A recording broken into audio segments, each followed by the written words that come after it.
Diabetic ka na ba o mataas na ang blood sugar mo? Well, sa video na to, ituturo ko sa iyo kung ano ang 12 gulay na pwede mong kainin.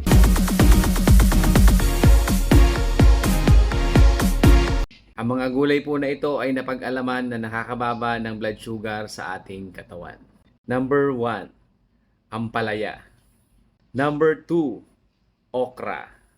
Number 3, mustasa.